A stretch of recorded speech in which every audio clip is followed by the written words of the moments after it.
오늘도 좋은 날입니다. 욥기 6장에서 7장까지 말씀 묵상입니다. 오늘은 상대방의 고통에 대해 함부로 말하지 마세요 라는 제목으로 말씀을 나누도록 하겠습니다. 우리가 이웃과 인생을 함께 살아갈 때 서로 소통을 잘하는 것이 얼마나 중요한지 모릅니다. 상대방의 처지와 상황을 잘 이해하고 헤아릴 때 비로소 우리는 진정한 대화를 나누게 됩니다.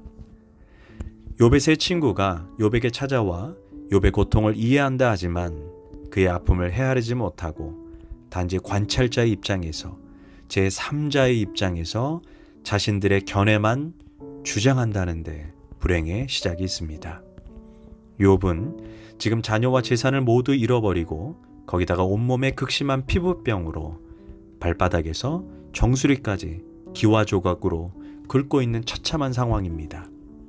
그는 고통이 너무나 심해 욥기 6장 7절에서 식욕까지 잃어버렸다라고 말합니다. 사람이 깊은 고난에 처하면 제일 먼저 입맛부터 잃어버립니다. 거기다가 욥기 7장 1절에서 6절에 의하면 질병의 고통으로 인해 밤새워 뒤척이다가 이리 누워도 불편하고 저리 누워도 불편하여 새벽이 오기까지 기다렸다라고 말합니다. 하지만 진정 욥의 마음을 괴롭게 하는 것은 고난 그 자체보다 그 고난이 왜 자신에게 찾아왔는가의 문제입니다.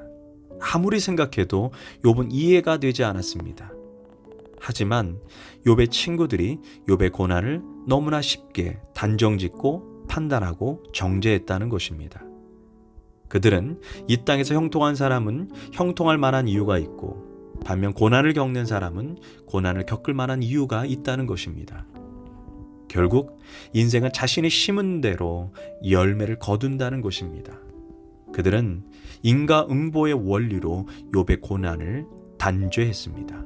그러니 빨리 하나님께 회개하고 돌아오는 길이 살 길이라고 제시했습니다. 물론 추수의 법칙, 인과응보의 원리는 어느 정도 틀린 것은 아니지만 적어도 욥에게는 또는 모든 사람에게 해당되는 것은 아닙니다. 사실 우리가 사는 이 세상은 자신의 논리대로 딱딱 떨어지는 세상이 아닙니다. 심리학자 스카펙이 말한 것처럼 인생은 결코 단순하지 않고 논리로 딱딱 떨어지지 않는다라고 말했습니다. 콩 심은 데 콩 나고 팥 심은 데 팥 나는 것처럼 엄격한 과학적 법칙이 작동하지 않습니다. 도리어 악인이 형통하고 의인이 고난을 겪는 사회적 부조리와 모순, 혼돈이 엄연히 존재합니다. 그래서 우리는 엘리바스를 통해 남의 고난과 고통에 대해 함부로 판단하는 도덕 교사가 되어서는 안 됩니다. 내가 가진 성경 지식이 전부인 양, 나의 신앙 연조가 마치 상대방에게 신앙적 훈계를 할 수 있는 자격 조건이라고 생각하지 말아야 합니다. 남의 신앙, 남의 믿음을 함부로 해석하고 판단하지 마십시오. 또한 엘리바스는 욥에게 욥기 5장 17절에서 너가 징계를 받는 것은 하나님이 너를 더 복주기 위해 더 인격적으로 신앙적으로 정금처럼 연단하기 위해 이렇게 고난을 임시로 허락하니 잘 견뎌라 라고 충고합니다. 그러나 욥은 이 또한 받아들이기 힘들어합니다. 당사자가 겪는 그 고난을 실제 당해보지 않는 사람은 그 고난의 깊이를 절대 알 수가 없습니다. 제가 저보다 2살 많은 형이 교통사고로 죽었을 때 제 나이는 20살이었습니다. 그때 저를 괴롭게 했던 사람들은 저를 위로한답시고 너를 정금처럼 단련하기 위해 하나님이 주신 고난이라고 말했던 사람들이었습니다. 그때 제 안에 이러한 말이 계속해서 울려 퍼졌습니다. 너가 과연 가족을 잃어버린 상실의 아픔을 알기는 알고 있는가? 어디서 선생질을 하고 있는가? 사실 그 당시 저에게 큰 위로가 되었던 분들은 말없이 제 옆에서 눈물을 흘려주고 안아주었던 분들입니다. 사실 고난을 당하는 사람들은 상대방의 신학적 해석을 들을 여유가 없습니다. 욥은 자신의 고난을 위로한답시고 함부로 말하는 엘리바스에 대한 실망감을 이렇게 표현합니다. 욥기 6장 27절 너희는 고아라도 제비를 뽑아 노예로 넘기고 이익을 챙길 일이라면 친구라도 서슴지 않고 팔아넘길 자들이다. 즉 친구들에게 얼마나 실망했으면 이런 과격한 말을 했을까요?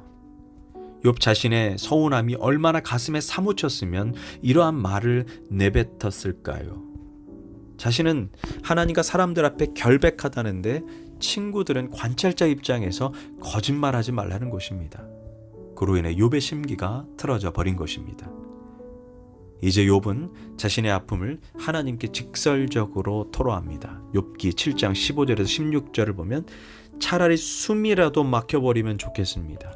뼈만 앙상하게 살아있기보다는 차라리 죽는 것이 낫겠습니다.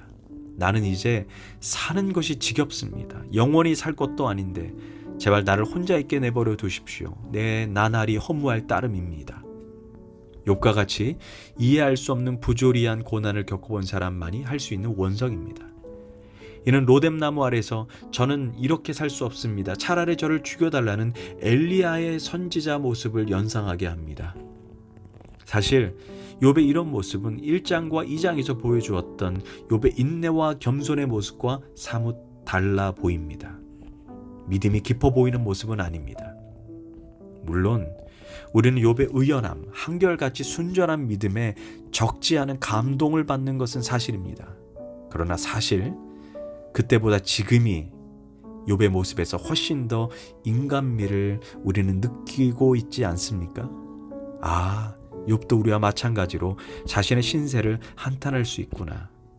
하나님과 이웃들을 향해 자신의 억울한 신세를 마음껏 토로하는구나. 우리는 이런 욥의 모습에서 더욱 친근감을 느끼게 됩니다.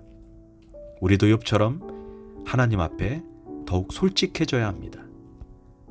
사람들을 속일 수는 있지만 하나님을 속일 수는 없습니다. 어떤 일을 당하더라도 우리의 속마음을 있는 모습 그대로 솔직히 하나님께 내보이는 과정은 사실 치유로 나아가는 데 있어서 매우 중요합니다. 또한 우리가 이 본문을 묵상하면서 생각해 봐야 할 것은 어려움에 처한 친구를 어떻게 위로해야 하는가에 대한 문제입니다. 엘리바스를 비롯한 친구들은 신앙교사, 도덕선생인 양 욥에게 한 수 내가 가르치겠다라는 식으로 욥에게 접근했습니다. 그러나 만약 욥의 세 친구가 욥과 똑같은 고난을 겪었다면 이들은 욥의 답답한 심정을 더 잘 이해할 수 있었을 것이고 결코 함부로 말하지 않았을 것입니다. 그러나 이들은 그런 체험이 없기에 욥의 사정을 이해하지 못했습니다. 우리는 친구를 위로하기 위해 찾아갈 때 항상 조심해야 합니다. 위로하는 말이 도리어 비수가 되어 상대방의 마음을 더욱 아프게 후벼팔 수 있기 때문입니다. 그냥 함께 있어 주십시오. 그냥 함께 울어 주십시오. 그냥 이겨낼 수 있는 힘을 달라고 두 손 잡고 눈물로 기도해 주십시오. 기도하겠습니다. 주님, 상대방의 고난에 대해 가타부타 내 생각, 내 견해가 진리인 양 교만하게 말하지 않게 하소서. 그들의 고통을 나의 고통으로, 그들의 아픔을 나의 아픔으로 포용하게 하소서. 예수님의 이름으로 기도합니다.